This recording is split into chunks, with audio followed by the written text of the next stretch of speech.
Halo, halo, halo, dan Ya, halo lagi. Nah, kemarin ini tanggal 23 Maret rilis sebuah serial Indonesia terbaru berjudul Induk Gajah. Ya Mbak Mi ya? betul sekali. Ini mengenai apa nih? Flora dan fauna apa-apa? Ya, bukan dong, ya ampun. Bukan kan Ini ya? mengenai Mengenai hal apa? yang pasti Mas Jawan suka dibahas bersama saya tentunya ya, kayaknya ya. Nanti curcol nih Mbak Mi nih kayaknya. Ini hal Oke. yang sangat suka sekali dibahas. Oke, nah serial itu sendiri dibintangi oleh Marsyanda, Dimas Anggara, Mbak Tika Panggabean, Mikha Tambayong, dan masih banyak lagi nih. Nah sekarang tanpa buang waktu lagi, sudah bergabung sama kita nih, Mas Muhadli Aco, sang sutradara. Apa kabar Mas? Alhamdulillah kabar baik. Sehat ya, tapi beliau nggak sendirian Iya. nih, ada siapa lagi nih Mbak Mi? Ada Boti, Tika Panggabean, hai. Kita Hai. ketemu ini. Hai Mbak Mi, hai Mas Setiawan. Halo malam, wah Halo. seneng banget nih ya. Soalnya ini kita berdua nih kebetulan suka banget ya sama serial ini ya, Mbak Mi ya. Banget sih, Yeay. banget. Begitu kelar, Alhamdulillah. jadi aku tuh jarang namatin serial sebenarnya. Jadi kemarin tuh aku tamatin seharian sambil sahur kan. Habis itu langsung bahas bersama Bapak Setiawan. Nah, kalau Mbak Mi kan ngabisin sambil sahur. Kalau saya ini ngabisin sambil bed rest karena baru sakit lagi saya. Iya, sakit lagi. Aduh. Ya. Jadi merupakan penghiburan juga buat saya. Ya, semoga sekarang udah makin sembuh ya, Mas. Amin, amin. Ini suaranya masih seksi, bukan? Oke. Nah, tanpa buang waktu lagi nih, Mas Aco, boleh gak cerita dari awal nih, gimana kok bisa terlibat dalam proses pembuatan serial Induk Gajah ini yang kita tahu nih diambil dari kisah nyata ya, terinspirasi dan merupakan adaptasi dari buku dengan judul yang sama dari Mbak Ira Gita Natalia Sembiring ya, benar ya? Nah, itu gimana nih awalnya kok bisa terlibat dalam proyek ini? Awalnya tuh sekitar tahun 2021 kalau nggak salah tuh, waktu itu udah pandemi. Dari MD memang ada ajakan untuk bikin sesuatu gitu. Saat itu sih yang ditawarin untuk bikin series. Jadi dari pihak MD-nya minta, Aco punya ini nggak, punya cerita nggak atau premis apa, sinopsis gitu yang mungkin kita bisa kerjasama gitu. Udah ya itu aku ngirim ada satu premis cerita lah waktu itu. Nah cuman waktu itu kan yang diminta dua, jadi kayak supaya mereka tuh kayak semacam punya apa namanya, ada dua, ada pembandingnya lah gitu. Jadi buat pilihan buat mereka gitu. Dan kebetulan waktu itu aku diskus sama Ernest kan, karena kami berdua kan tergabung dalam satu manajemen yang sama. Terus kalau menurut Ernest mendingan kita submit dua cerita, satu yang memang cowok banget, satu yang mungkin cewek banget gitu, karena biasanya akan demografinya tuh memang kadang-kadang suka beda tuh di OTT tuh, katanya penonton perempuan tuh banyak yang lebih suka nonton series juga gitu. Jadi kayak pertimbangan produser lah dalam memilih cerita gitu. Akhirnya aku submit lah dua cerita gitu. Nah sebetulnya yang aku submit itu justru cerita yang cowok banget gitu, yang tokoh karakter utama tuh cowok banget.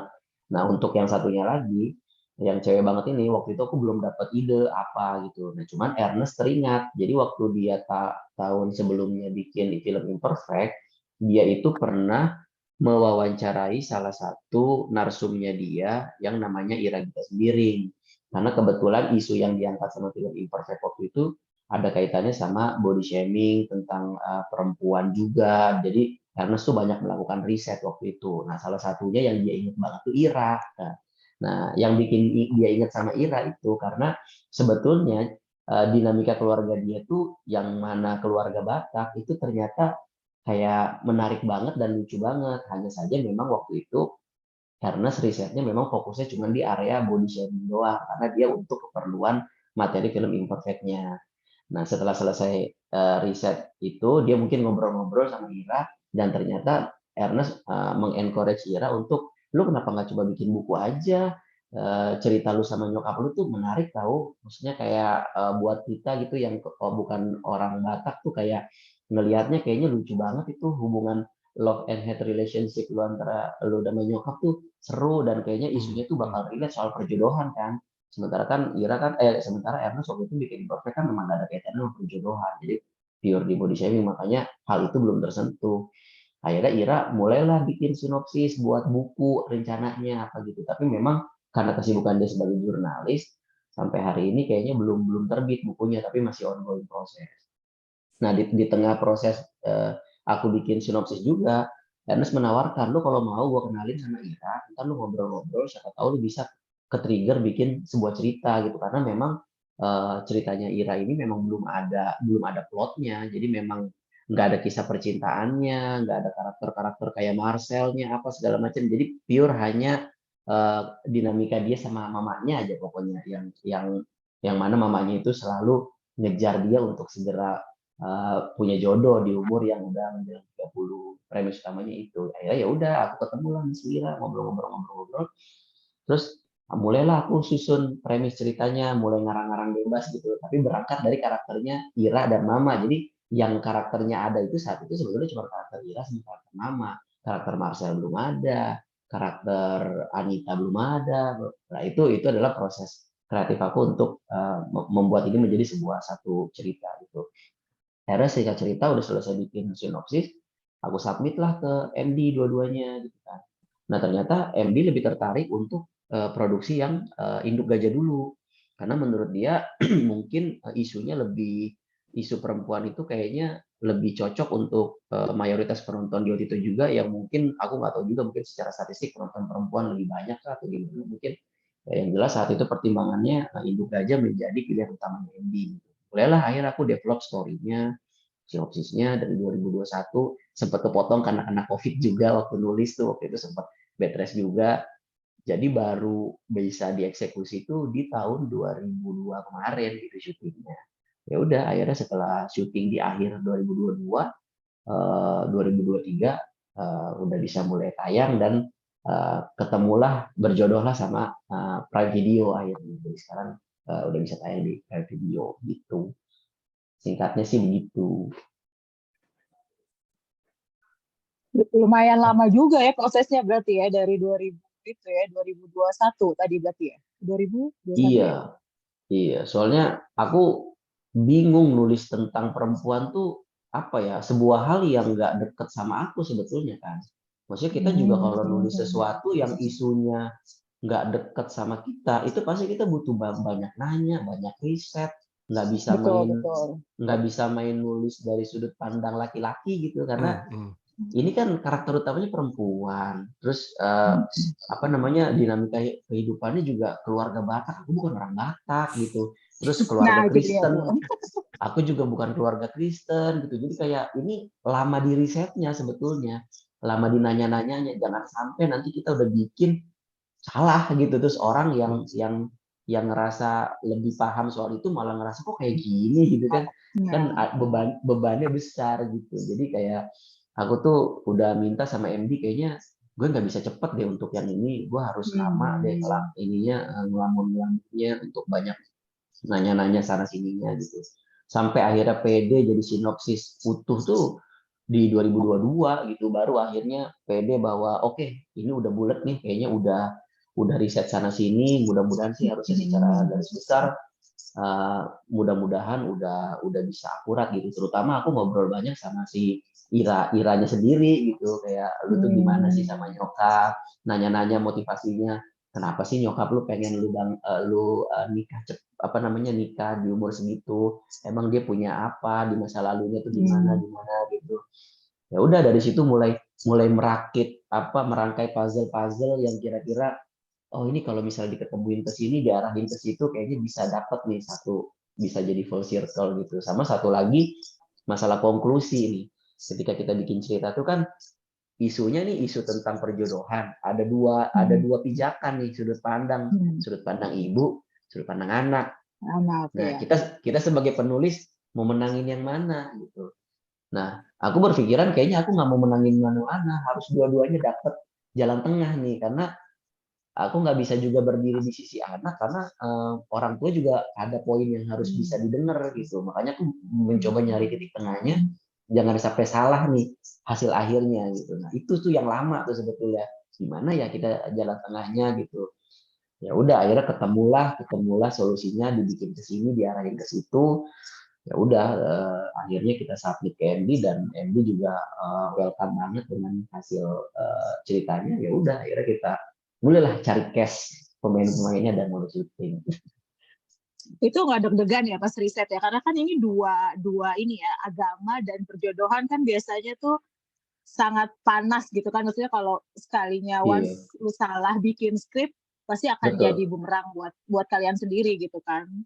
Itu Iya, risetnya makanya kemana aja itu kemarin tuh? eh, banyak sih, yang paling banyak sih memang ke si Ira, terus nanya ke teman-teman juga yang pernah mengalami perjodohan, sama nanya juga sama mamanya Ira. Jadi aku juga pengen tahu mamanya Ira tuh apa sih di kepalanya gitu. Maksudnya kita kan pengen denger ya, maksudnya dia tuh gimana sih sebetulnya, apa sih yang mereka takutin kalau sampai anaknya nggak menikah tepat waktu tuh apa sih ketakutannya gitu.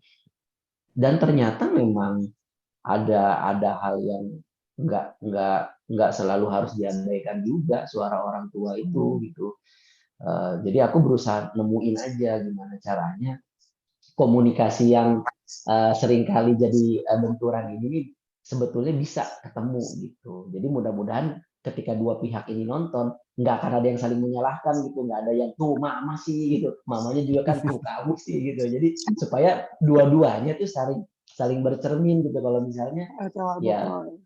iya, selalu akan ada cara untuk berkomunikasi yang baik gitu untuk mencapai satu tujuan yang sama. Sebenarnya kan spiritnya itu. Terutama masalah keluarga Batak nih. Wah, aku banyak Nah itu banget tuh dia, nanya itu yang aku sama mau nanya tuh keluarga Batak.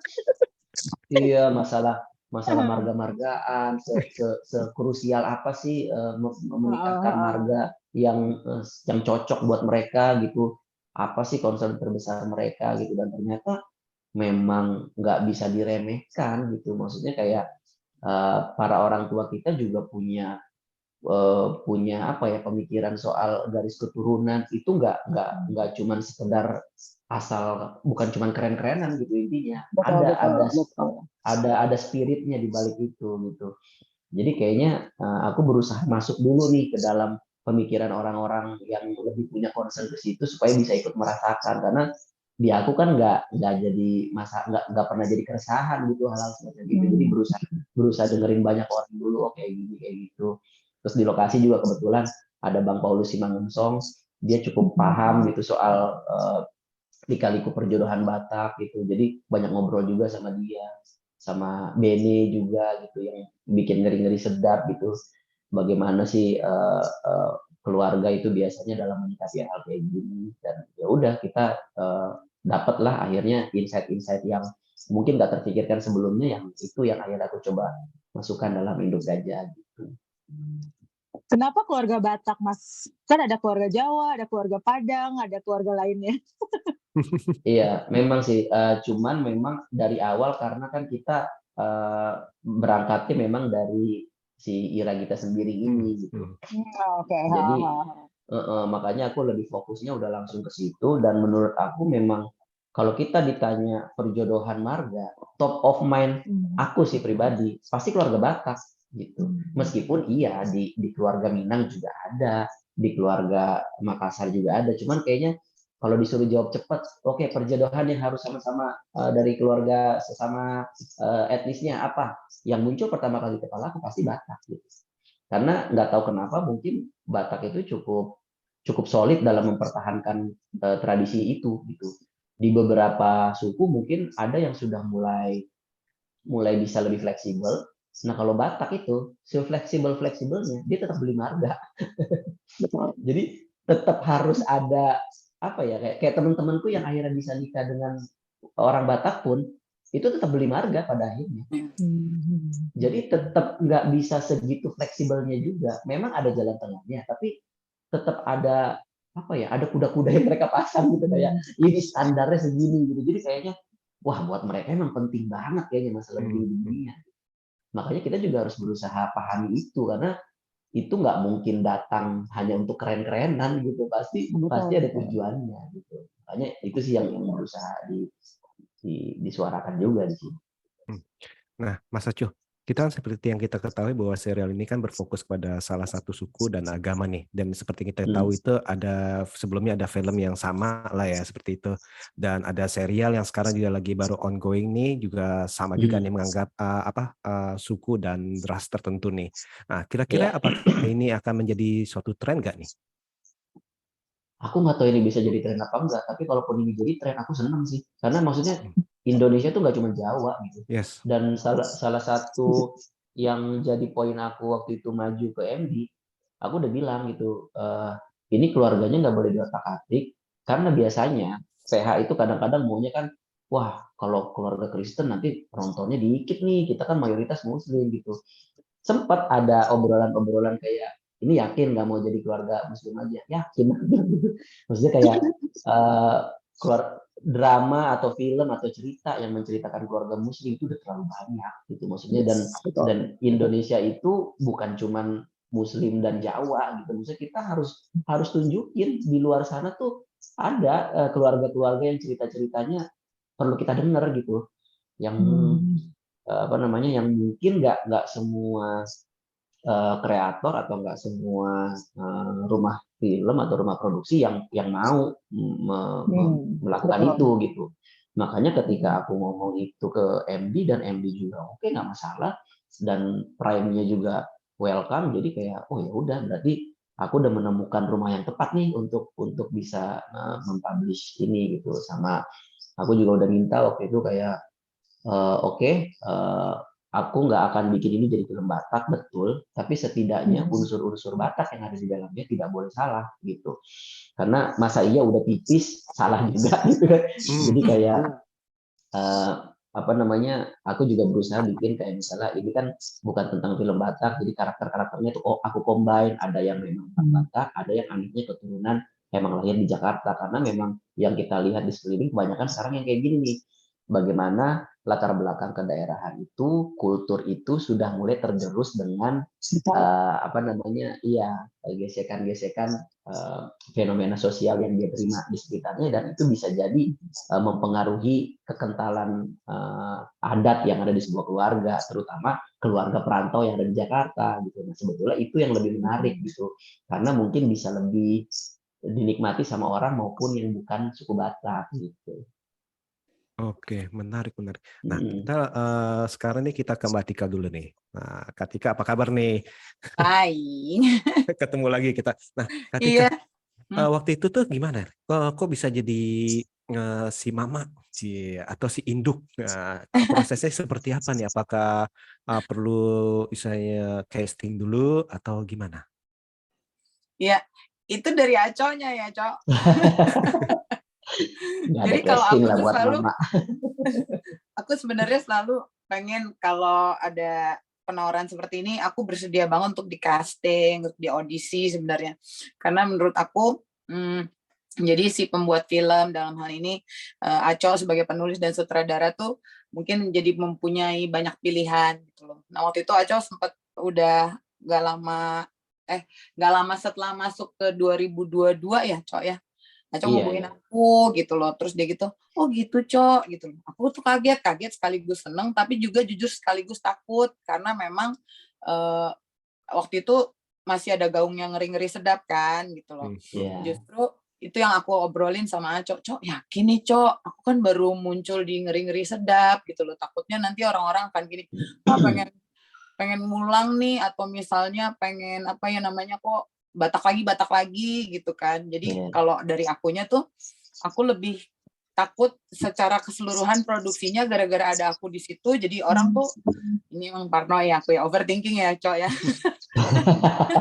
Aku tuh jadi jangan sampai orang tuh jadi sebel niatnya, ini kok Tika lagi gitu. Jadi waktu itu sempat kita diskusikan ya Cok gitu loh. Terus Aco yakin nih aku yang main gitu ya. Terus akhirnya aku ngajak Aco ketemu, yuk Cok kita ketemu, kita ngobrol gitu kan. Jadi kita ketemu terus Aco menjelaskan ini akan beda sekali. Memang sama-sama dengan latar belakang Batak, Tapi kan banyak perbedaannya. Satu, dia tidak dibuat di Kelempung, dan dia juga diceritakan bahwa sebenarnya Mama Uli ini sudah melahirkan dan membesarkan Ira di Jakarta, di kota besar, plus karakternya berbeda sekali dengan Mak Domu. Jadi sebenarnya justru tidak akan ada kesamaan dengan Mak Domu gitu ya. Mungkin yang menjadi sama hanya karena dia mama dan dia orang Batak, tapi karakternya tuh sama 100% berbanding terbalik dengan Mak Domu gitu loh. Ya udah, terus akhirnya dari ngobrol-ngobrol sama Aco, terus dia gitu juga aku ngobrol sama manajemen aku gimana ya, Aco meyakinkan aku bahwa ini akan beda sekali. Terus dia gitu manajemen aku juga bilang udahlah ambil aja gitu kan. Kemarin kan itu film layar lebar, ini kan pasarnya juga mungkin beda, yang nonton juga beda gitu kan, dan ini membawa pesan-pesan tentang wanita, tentang ya keberadaan, ya aku juga ngerti sih rasanya menjadi Ira tuh ya, yang gendut dari lahir gitu kan. Mungkin Ira bener nggak ya gendut dari lahir? Kalau gue iya. Wah, sama dong, sama kayak saya. Berat di tulang. Sama. Bukan gemuk, berat di tulang. Iya, benar berat di tulang. Akhirnya setelah pemikiran dan ngobrol lagi sama Aco, ya deh Cok, tapi seperti biasa aku selalu bilang Aco, sama dengan film-film sebelumnya Aco, kalau Aco berharap aku melucu, aku suka merasa diri aku tidak lucu.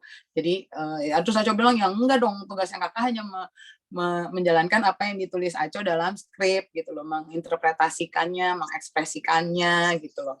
Terus terus aku bilang sama Aco juga pimpin aku ya, aku harus gimana gitu. Akhirnya aku terima gitu. Wah, ini malah bertolak belakang dari yang saya pikirin nih. Seperti yang tadi sempat saya bilang ke Mbak Tika ya. Nah, tadi itu saya bilang, wah ini natural banget nih kalian nih ya Mbak Mi ya. Bener-bener natural loh. Saya sampai ngomong ke Kak Tika ya, saya DM ya, ya kan tadi ya. Ini sebenarnya ini kalian ini improv apa pakai naskah? Saya sampai ngomong gitu loh.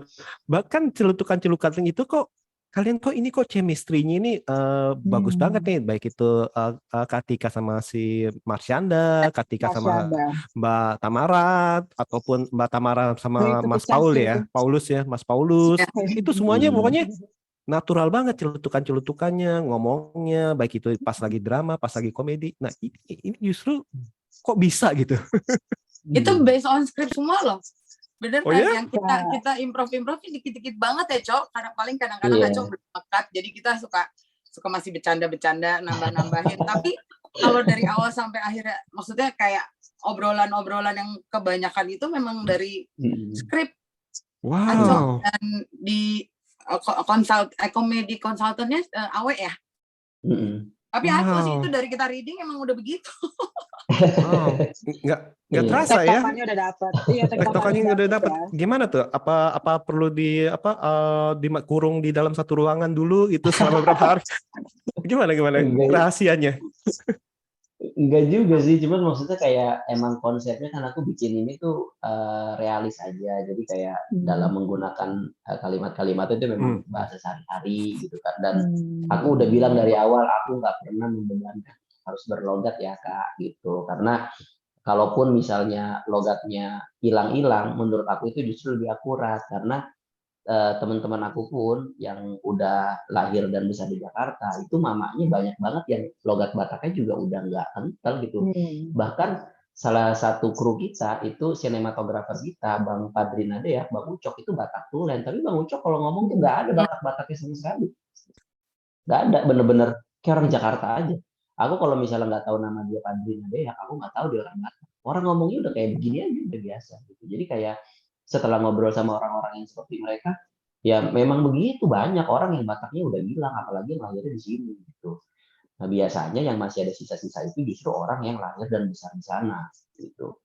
Nah cuman memang aku dalam metode scripting itu memang udah ngomong dari awal, aku tuh nggak terlalu suka improvisasi yang mengandalkan improvisasi di lapangan, karena kalau kayak gitu kita jadi akan gambling nanti. Iya kalau kita dapat sesuatu yang lucu, kalau nggak dapat gimana gitu. Karena ini pengalamanku juga sebagai aktor gitu dari stand up comedy main film itu, seringkali sutradara tuh suka ngomong kayak udah ntar lu lucu-lucuin aja, nggak bisa gitu. Bener, itu mah bebanin banget.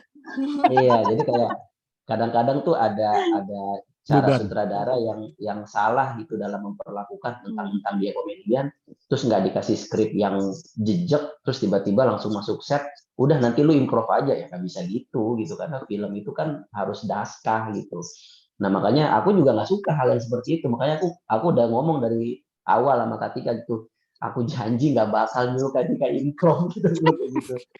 Jadi kalaupun ketika improv ya bagus, tapi aku nggak akan membebani itu menjadi sebuah keharusan gitu.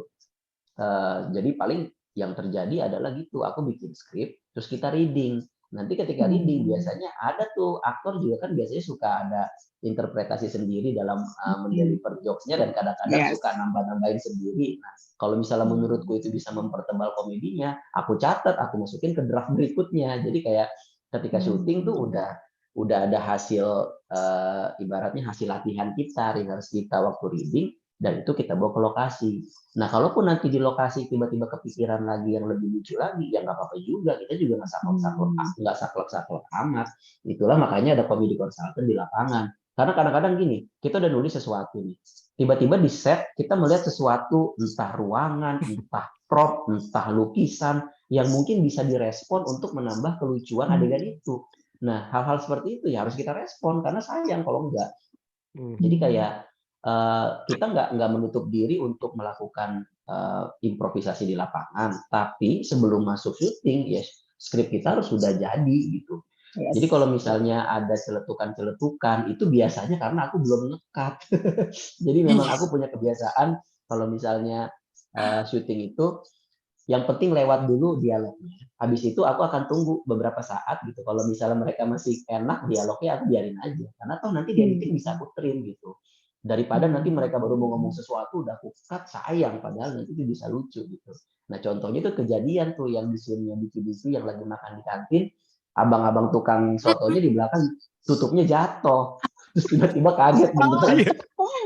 Dan Kaget beneran. namanya nalurinya itulah yang membedakan. Si Divi ketika dibegituin dia langsung nengok, kenapa bang marah langsung gitu.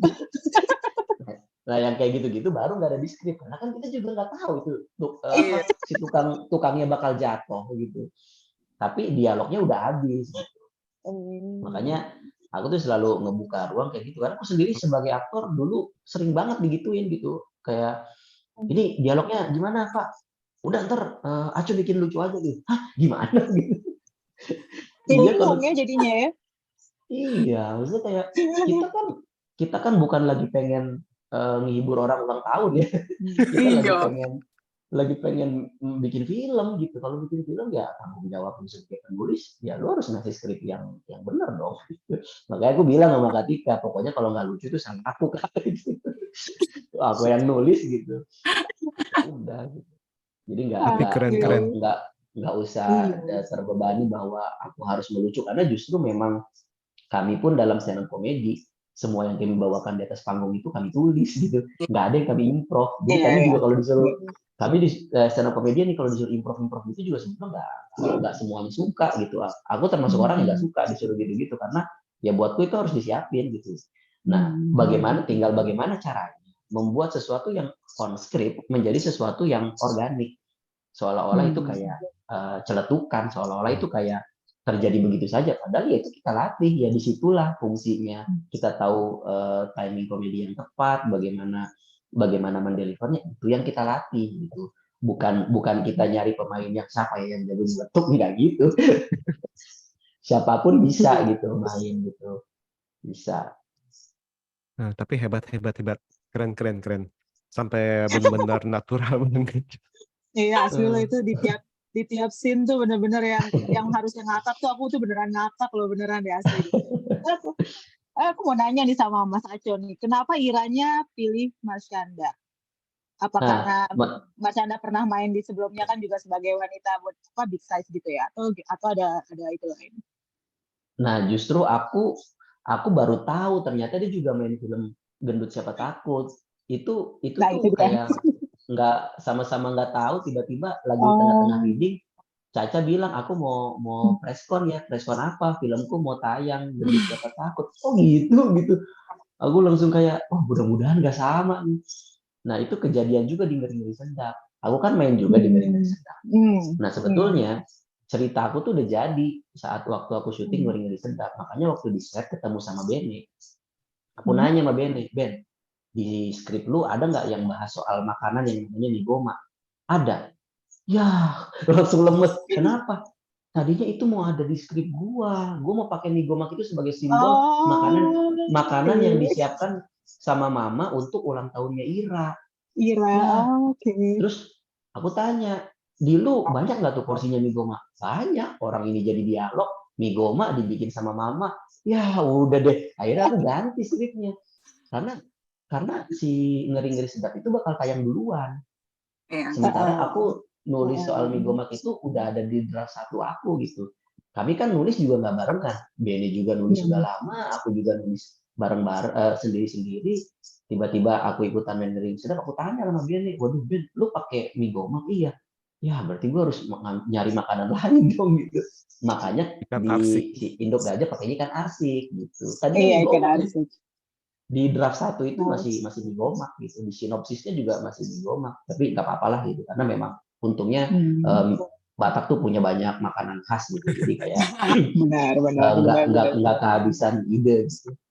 Karena aku sama Bene ternyata agak punya kesamaan tuh, kita sama-sama memasukkan makanan sebagai unsur pengingat Iya. kepada mama gitu. Yes. Aku juga memasukkan itu soalnya sebagai salah satu turning point-nya kenapa Ira akhirnya memutuskan untuk minta maaf sama mama tuh, ya salah satunya triggernya tuh gara-gara ngeliat migoma, dan itu udah aku planting dari episode awal, dari scene awal dia masuk rumah tuh, wah berarti mama nggak masak ikan arsik dong itu. Kalau dulu dialognya, wah berarti mama nggak bikin migoma dong gitu. Jadi memang udah aku planting dari episode 1 untuk akhirnya nanti dituai di episode 6 gitu. Makanya pas syuting di lokasi ketemu Bene, aduh Ben sama gitu. Ya udah akhirnya ganti. Jadi memang kayak gitu-gitu tuh memang ya wajar lah terjadi ya. Kita punya pemikiran yang sama gitu. Nah untungnya filmnya Marsyanda agak beda sih dengan cukup beda lah dengan apa yang aku bikin gitu. Terlebih dia juga bukan keluarga Batak di sana, jadi memang jauh sih gitu. Makanya syukur deh bukan gitu. Dan pertimbangannya milih Marsyanda karena waktu itu aku nggak mau karakter si Ira ini pakai kostum gendut-gendutan gitu loh, kayak aku nggak mau kayak cari aktor misalnya nih yang cantik gitu tapi dipaksain kelihatan gendut gitu. Nah, aku tuh nggak mau kayak gitu. Maksudnya kayak aku lebih suka kayak cari aktor yang memang bisa ideal dengan si cerita ini. Memang dia ada masalah dengan berat badan, bisa jadi representasi yang tepat gitu. Karena poin plusnya ada 2, selain secara visual itu nggak mengganggu penonton, yang kedua harusnya si aktor ini punya rasa yang lebih tebal terhadap isu yang lagi mau dibahas gitu, karena pasti dia bisa paham, bisa relate lebih mudah gitu. Karena kalau misalnya orang yang nggak pernah punya masalah dengan berat badan tiba-tiba harus dituntut jadi orang gendut, takutnya nanti gerakannya tuh gestur-gestur yang komikal nggak jelas gitu loh, nggak dari dalam gitu. Terus kayak aku juga menghindari konsep transformasi yang tiba-tiba dari gemuk tiba-tiba langsung gitu. Karena menurutku karena menurutku di dunia nyata nggak begitu gitu. Aku berusaha ketemu di tengah, gimana caranya orang yang punya berat badan tidak ideal pun bisa mencapai titik kecantikan yang menurut dia ya titik kecantikannya sendiri gitu.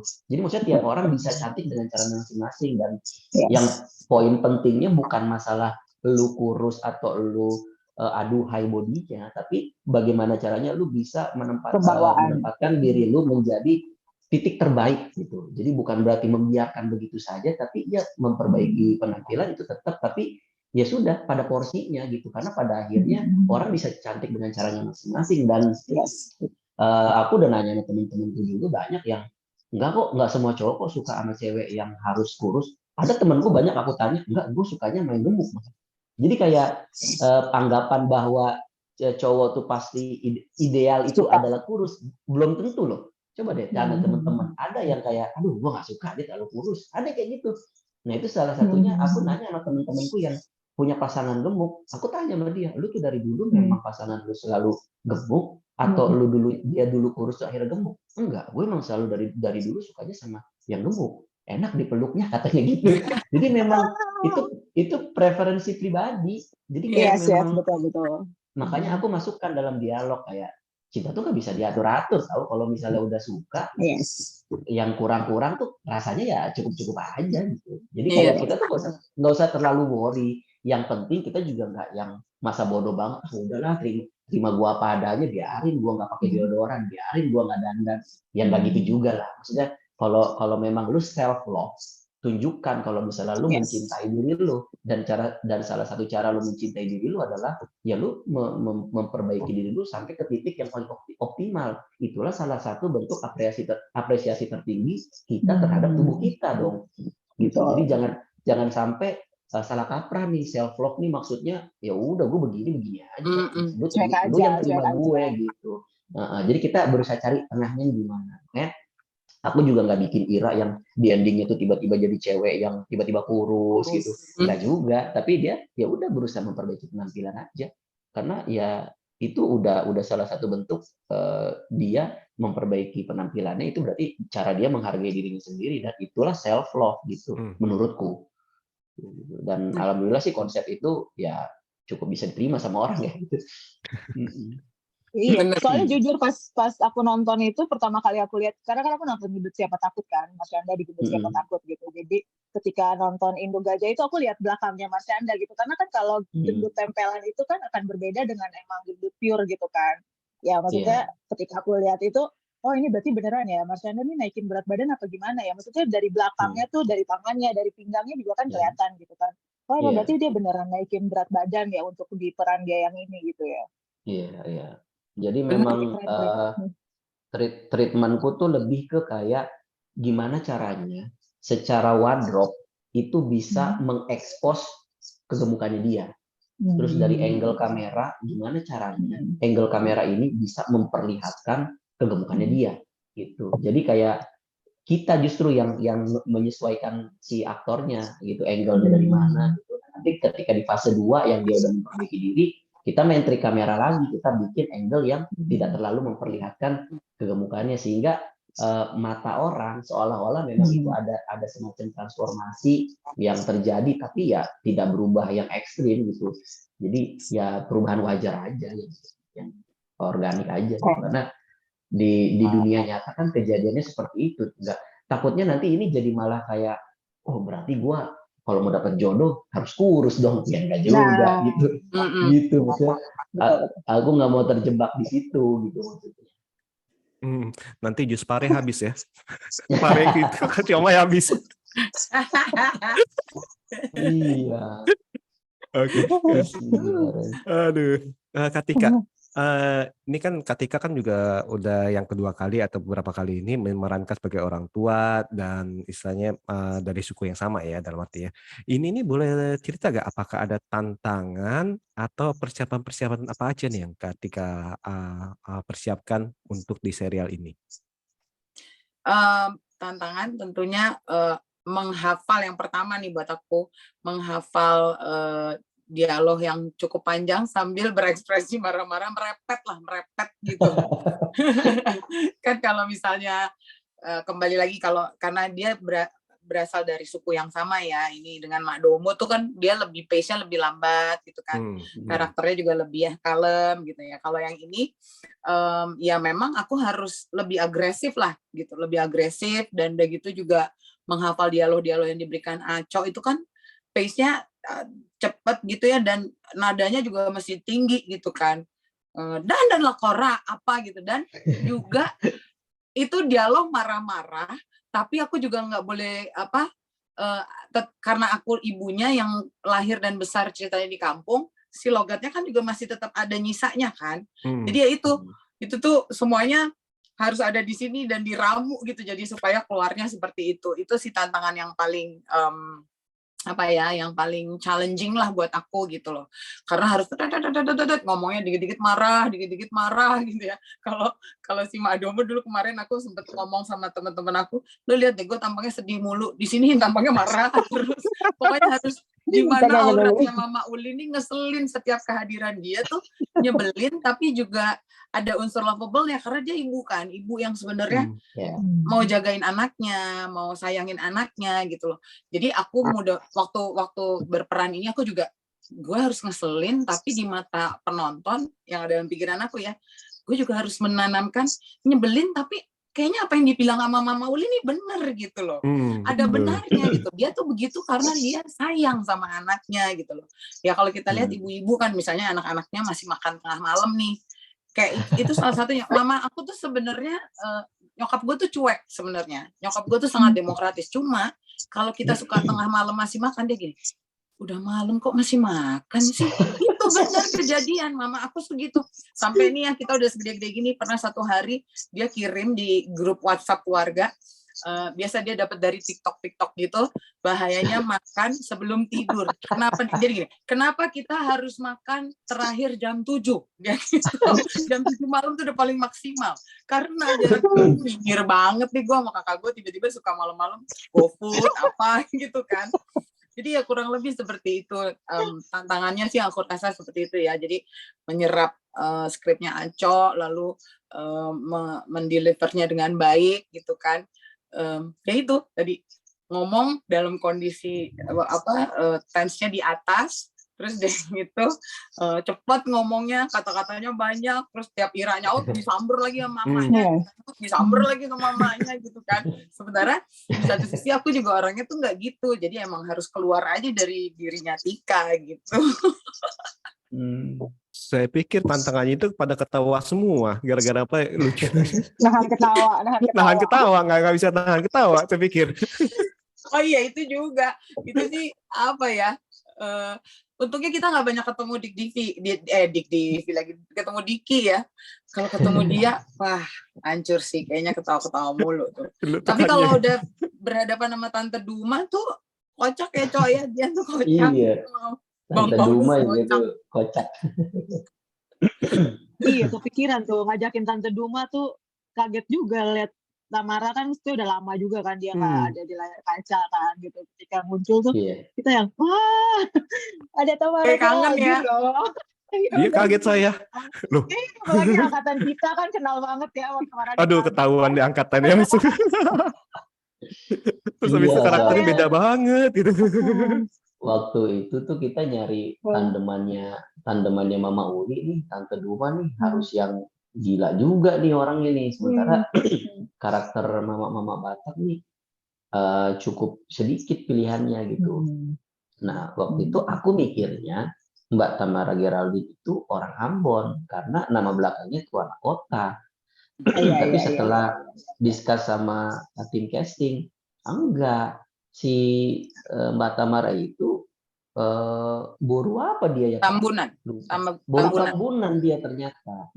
Cuman setelah menikah sama pria Ambon, akhirnya kan turun marga dari laki-laki. Makanya nama belakangnya Tuan Kota, tapi Bataknya kental banget. Oh, dia tuh lebih kental Bataknya dari aku. Iya, kental banget. Ya ampun. Walaupun dia ya itu tadi besar di Jakarta, tapi memang keluarganya tuh masih sangat menanamkan tradisi itu tadi yang Aco bilang dan semuanya. Makanya pas ketemu tuh kayak wah ini dia cocok jadi lawannya Mauli. Begitu auranya emang aura orang kaya ya dia ya. Jadi meraninnya pas banget gitu loh, jadi mama Batak yang kaya gitu. Iya, delikan-delikannya juga kan pas banget ya. Iya. Saya pas reading tuh kayak aduh seru banget, langsung kayak keluar ini dia ini ketemu nih akhirnya lawannya. Karena itu salah satu part yang bikin aku pusing tuh adalah masalah cash gitu. Karena aku juga nggak mau yang orang bukan Batak tapi berlogat sok Batak tuh nanti kayak aduh ntar takutnya ganggu ya gitu. Jadi harus benar-benar hati-hati nih orang-orangnya gitu.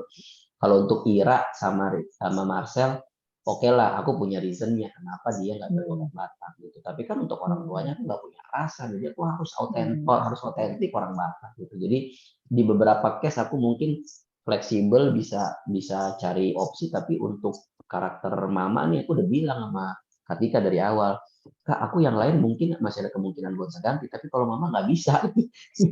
Ini harus Katika Udah pakem. ini gitu. Harus udah saklek dulu di sini dari awal, aku kayak gini udah Katika gitu. Dan untungnya ketika aku present ke Pak Manoj, begitu aku sebut nama Katika gitu, oh iya udah lock her kata gitu. Udah langsung. Jadi kayak memang kita udah satu kepala, memang kayak emang nggak ada lagi kayaknya yang lebih tepat untuk memerankan karakter ini setelah baca sinopsisnya ya memang harus Katika gitu. Makanya aku ngobrol cukup panjang waktu itu sebelum mulai produksi itu ke Katika dulu, yang pertama kali aku deketin untuk ngobrol-ngobrol itu Katika dulu. Dapat ibunya baru aku cari anaknya gitu.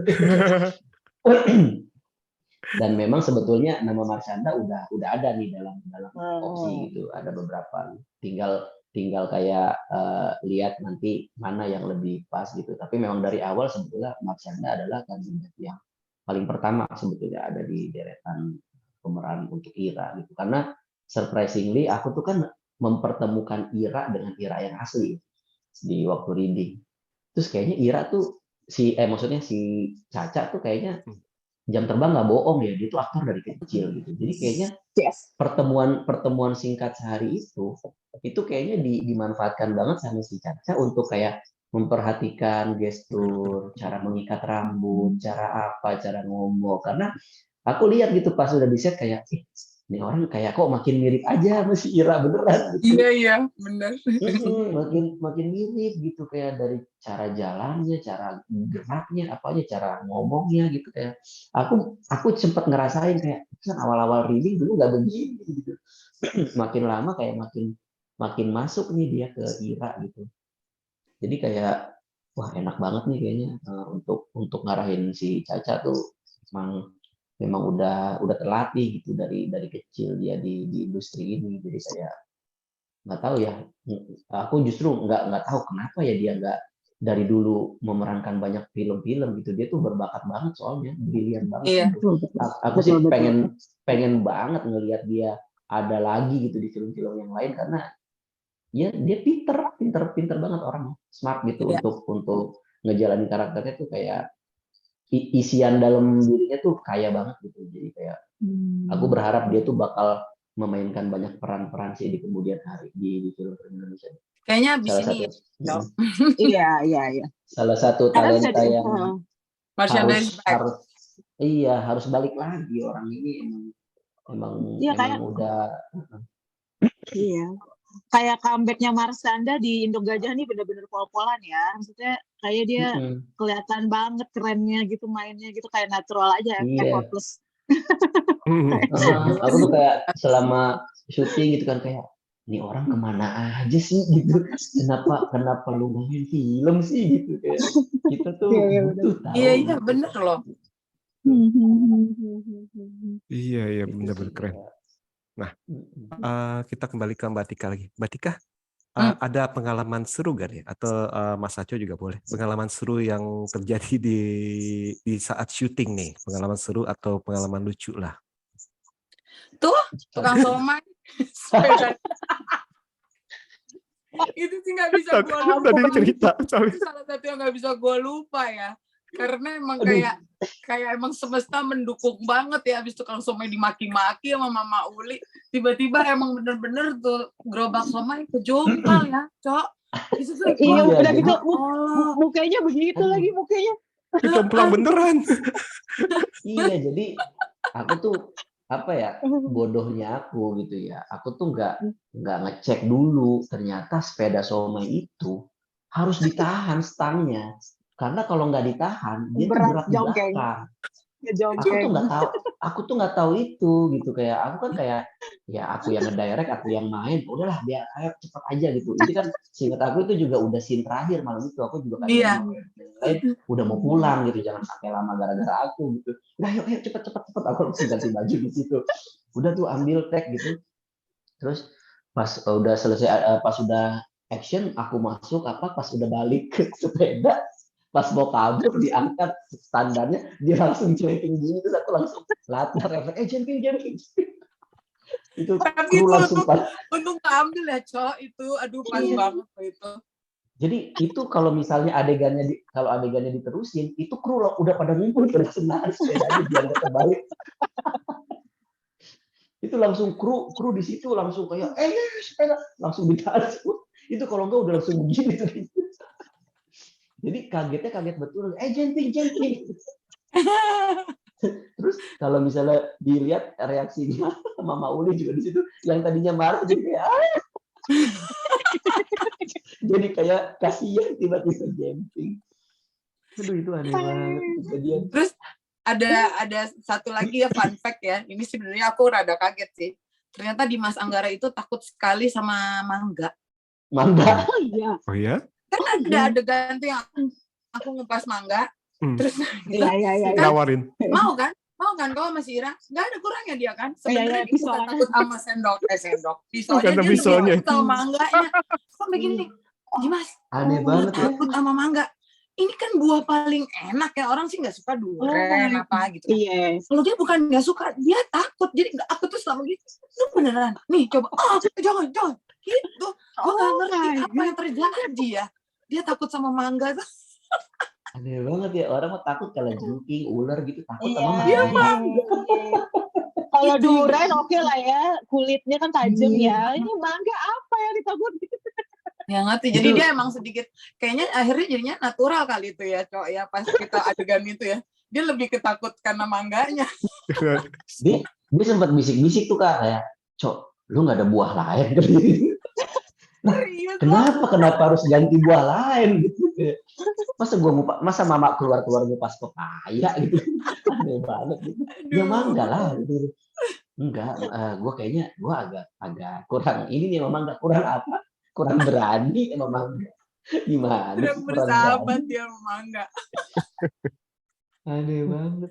Aduh, Sama bener-bener. itu sih, sama itu satu lagi tuh anak Tuhan itu sih gue ngakak banget sama anak Tuhan. Oh my god. Tanggung jawab siapa tuh ya?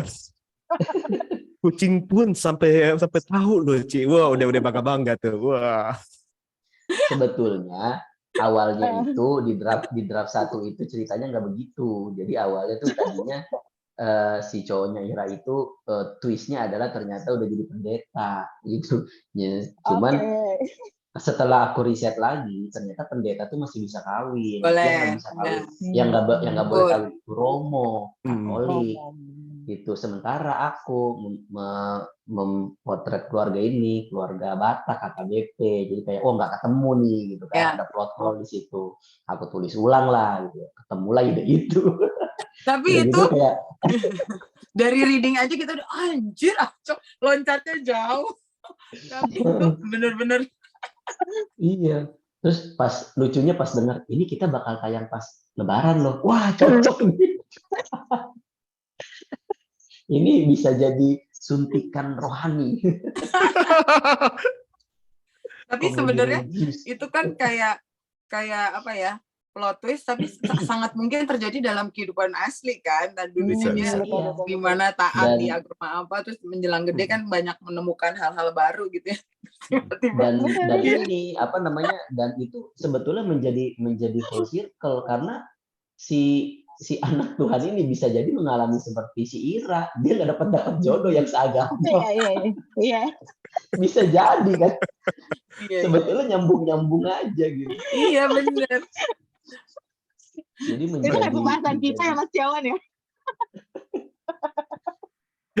Saya nggak mau ikut campur nanti soalnya ada yang curcol Mbak. Justru nanti ada yang curcol Mbak Tika nih. Soalnya nanti yang sebelah saya ini curcol nih dia. Justru makin menebalkan premis bahwa sulit loh mencari pasangan yang udah harus agama, harus marga pula, itu sulit loh. Iya. Bukan perkara mudah gitu, dan gampang tidak banyak di luar sana yang akhirnya ujung-ujungnya ya convert gitu. Dan itu udah terjadi di kehidupan sehari-hari, ya itu fenomena gitu, kita nggak bisa kita tutupin gitu. Tapi itu ngakak sih. Masing-masing. Sebenarnya yang bikin scene itu jadi gong banget juga ya cowok. Kalau ada ini di beberapa pendapat teman-teman aku, kan Ira itu ditanya, lu pernah pacaran nggak? Pernah sekali. Jadi si cowok ini cuma di only dia pacar yang dia punya. Terus dia gitu pas ketemu udah pindah agama. Jadi kan Gelap banget. belum lagi Iya, itu komentarnya banget, si itu banget. Diki, lu pacaran cuma sekali dikunciin. Iya, Sebetulnya part ini mungkin akan jadi spoiler sih kalau sayang. Mungkin kalau bisa nanti pas editing mungkin bisa agak detail gitu. Iya, bener sih, ini kan suara plot twist ya, iya bener. Aduh. Kalau nggak nanti kita tulisin deh spoiler alert deh di awal deh. Kita tulisin spoiler alert deh. Ada salah satu akun film juga kan, kalau nggak salah Watchmen, kalau nggak salah itu di Twitter yang pertama kali memposting adegan itu gitu. Terus aku langsung reply sama dia, aduh Min, aku bukan yang nggak mau nge-repost nih, cuman kalau nge-repost jatuhnya spoiler banget. Kayaknya seru tuh kalau misalnya pas bagian karakter cowoknya mukanya ditutup aja. Oh iya bener juga kan, akhirnya di-delete postingannya terus diposting ulang yang udah ada emoticonnya. Iya betul. Aduh ya Allah ngakak.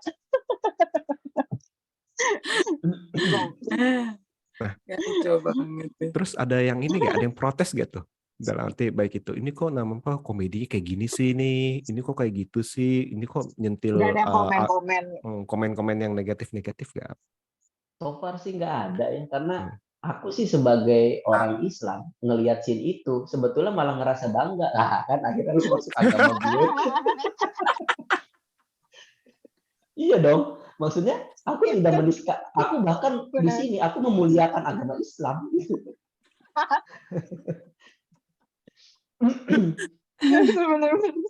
Makanya pas bikin itu aku sih yakin ini nggak akan jadi kontroversi karena iya sih.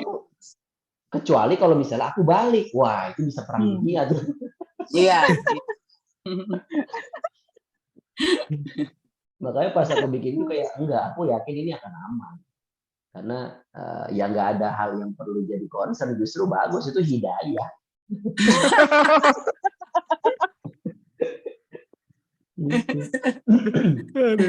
Realis itu juga. Iya. Bahkan seorang anak Tuhan pun kalau udah mendapat hidayah, semua bisa berubah gitu. Betul. Iya, benar. Tapi untungnya nggak seperti itu Gansa ya Mbak Tika ya. Saya pikir jadi anak hantu, ternyata tetap jadi anak Tuhan tapi beda frekuensi. Itu masih oke lah. Enggak, awalnya itu saya ngomong ke Mbak Tika, saya pikir nih bakalan jadi anak Tuhan, jadi anak hantu nih istilahnya.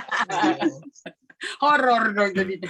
Walaupun hurufnya sama ya. Hurufnya sama, maksudnya jadi preman lah, jadi apalah. Saya pikir gitu kan. Iya. Nggak taunya itu dibelokinnya sangat pintar sekali. Lebih gong. Waduh, jep langsung. Ya Mbak Ami ya. Nah, nih kita cuma pertanyaan iseng aja nih. Menurut kalian itu arti kata perjodohan apa sih? Dari Mbak Tika dulu deh. Perjodohan. Apa ya? Ya sebenarnya kan perjodohan itu adalah sebuah usaha untuk mempertemukan seorang laki-laki dengan seorang perempuan gitu kan. Dan itu sah-sah aja sih menurut aku. Apalagi itu datangnya banyak kan memang betul dari orang tua karena punya banyak alasan gitu kan, bibit bebet bobot, dan kalau seperti mengacu pada film ini tentang umur gitu kan. Jadi ya sebenarnya kalau dibilang sah-sah aja, dan ada anak-anak yang mau kok dijodohkan ketika di satu sisi, di satu titik mereka udah tidak bisa mencari sendiri, ya udah deh terserah mama, terserah papa, mungkin punya teman yang anaknya juga bagus gitu ya, maksudnya bagus bibit bebet bobotnya, pendidikannya bagus gitu kan, anaknya baik ya kenapa enggak. Jadi sebenarnya sih seru aja sebenarnya perjodohan, tapi kan akhirnya akan kembali kepada si personnya masing-masing ya, apakah mereka nyaman. Jangan sampai nggak enak nih udah dijodohin, itu sahabatnya anak sahabatnya bokap, anak sahabatnya nyokap, gue nggak enak gitu kan. Yang penting kan balik lagi ke dalam hatinya ya, emang seneng apa enggak. Kayak contohnya Ira sama Marcel pada akhirnya Witing Tresno jalaran Soko Kuliner kan. Soko kuliner. Karena sering nongkrong di kafe gitu, ngobrol panjang lebar, ya udah akhirnya jadi suka gitu. oke-oke aja sih perjodohan, cuma jangan dipaksain gitu. Iya. Oke. Aku juga kebetulan dulu pernah apa ya, mengalami kayak Ira juga gitu, kayak mungkin semacam dijodohin tapi ditawarin lah gitu waktu itu sama keluarga juga, kalau misalnya berminat siapa tahu mau kenalan lebih dekat sama anaknya si ini gitu, sama satu keluarga jauh gitu. Nah menurutku kayak waktu itu sih menarik aja, cuman memang kaminya memang ngerasa kurang cocok, jadi ya apa namanya, problemnya ada di situ bukan di perjodohannya. Iya. Seandainya waktu itu dijodohin gitu tiba-tiba, oh kayak Pevita, oh aku yang semangat. Wow. Jadi maksudnya kayak, maksudnya gini loh, perjodohan itu bisa jadi adalah salah satu upaya untuk membuka pintu-pintu jodoh kan. Maksudnya Iya. jodoh itu bisa datang dari Betul. mana aja. Jadi Betul. Betul. kita tuh jangan langsung pengen nutup pintunya. Itu lihat aja dulu siapa yang keluar dari pintu itu, dan kenalan aja dulu sama siapa yang keluar dari pintu itu, siapa tahu memang dia yang ternyata dikirim Tuhan buat kita gitu. Tapi kalau dari awal kita udah langsung tutup pintunya, ya berarti memang bukannya kita nggak mau dapat jodoh, kitanya yang mempersulit diri sendiri gitu. Yes. Apalagi kan perjodohan itu sebetulnya prakteknya sudah dilakukan oleh teman-teman kita sejak SMP kok. Iya, Teman-teman betul. kita udah sering kok ada tuh namanya Jodoh-jodohin. Nyomblangin. Dan Iya. maksudnya kita harus fair dong. Maksudnya kenapa ketika temen nyomblangin kita nggak marah, kenapa orang tua pas nyomblangin kita harus marah? Jadi kayak harusnya orang tua yang harus lebih kita dengar, karena dia lebih punya alasan yang kuat gitu dan lebih kenal dengan orang tuanya gitu. Terus aku dulu pernah nanya sama mamaku kan, kenapa sih orang Bugis itu, karena aku orang keturunan Bugis kan, kenapa sih orang Bugis itu seneng banget nikahnya tuh harus sama orang Bugis juga? Kenapa? Apalagi biasanya masih keluarga Jawa atau keluarga cukup dekat gitu.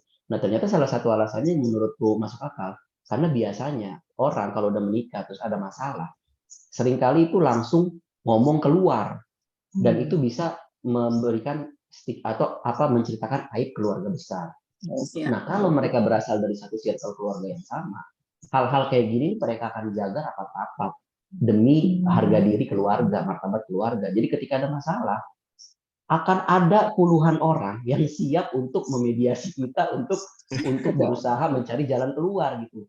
Bukankah itu indah ya? Maksudnya kayak bayangin kita lagi ada masalah terus tiba-tiba orang semua bodo amat sama kita gitu, dibanding ketika kita ada masalah. Ini akan ada orang-orang yang bukan cuma sok peduli ya, memang benar orang-orang yang care sama kita, yang akan langsung pasang badan, bukannya untuk menghalangi tapi untuk memediasi kita untuk mencari jalan terbaik gitu. Nah itu kan sebetulnya poin bagus juga gitu. Bagus. Kenapa harus kita tolak begitu saja gitu? Yang penting kan biasanya kita lihat kayak sejauh apa nih keluarga kita sama dia. Kalau terlalu dekat kan kayaknya nggak enak juga gitu ya. Iya. Tapi kalau misalnya keluarga jauh apa segala macam, ya bolehlah, kenapa enggak gitu kenalan. Jadi kayaknya bukan perjodohannya yang salah gitu, tapi ekspektasi orang tua dalam melakukan perjodohan itu yang harus di manage gitu. Jangan sampai berekspektasi perjodohan itu adalah sebuah perintah, tapi sebuah effort dari orang tua untuk membukakan pintu-pintu jodoh yang mungkin saja jodoh anaknya berasal dari situ. Tuh Mbak Mi, dengerin Mbak Mi. Yang penting buka pintunya dulu, lihat dahulu, jangan langsung mentah-mentah ditolak. Ini saya hanya gajah ya, bukan Ami. Oke, salah. Enggak, saya kira podcast yang satu lagi, sorry. Saya kira podcast yang satu lagi, salah. Oke. Itu nanti di podcast sebelah aja ya, Pak. Bongkar aib. Enggak. Bercanda. Oke. Ini seru juga nih, kita udah ngomong-ngomong nih udah 1 jam nih ya. Nah ini untuk pertanyaan terakhir deh. Ada pesan-pesan nggak untuk para calon penonton yang belum nonton serial ini, Induk Gajah? Dimulai dari Kartika dulu deh. Apa ya? Pokoknya pesannya sih pada dasarnya kan Aco dan kita semua membuat series ini adalah untuk menghibur gitu kan. Jadi mudah-mudahan harapan itu bisa sampai, jadi terhibur. Tapi di balik hiburan itu mungkin juga akhirnya ada 1-2 hal yang bisa inspirasi baik yang bisa nyampe ke mereka gitu ya. Kayak bagaimana hubungan ibu dan anak terutama gitu kan. Dan seperti yang Aco bilang tadi, mungkin apa ya, pandangan kita selama ini tentang perjodohan yang dilakukan oleh orang tua tuh kalau gengsi banget kayaknya dijodohin sama orang tua. Padahal itu nggak ada salahnya dicoba gitu ya. Paling nggak kenalan, jalan bareng gitu kan. Jadi ya kayak gitu. Tapi intinya dari semuanya memang kita sih ingin menghibur ya, Cok ya. Kayaknya menghibur, tapi juga hiburan yang punya pesan tapi tidak menggurui, tapi tidak hard gitu kan, tidak berat gitu ya. Jadi sambil kalau aku lihat dari beberapa komentar review yang masuk ke DM kita gitu ya, mengomentari, rata-rata mereka sangat terhibur, ngakak, tapi juga mengharukan, tapi juga aku jadi merasa relate. Oh iya, aku jadi tambah sayang sama ibu aku gitu. Banyak yang kayak gitu. Terus banyak kembali lagi yang nontonnya, beberapa ya Cok, nontonnya sama keluarga sampai bapak-bapak. Ada yang lucu apa coba? Kemarin ada satu tuh Cok yang nge-tag aku ya, dia nonton sama bapaknya. Bapaknya tuh bapak-bapak aja, ya iyalah ya, bapak-bapak tua gitu. Bapaknya yang nangis. Kan kayak gitu lucu ya maksudnya ya. Aku nggak tahu apa yang dia rasakan. Mungkin dia juga terharu dengan adegan-adegan yang sedih, yang mellow.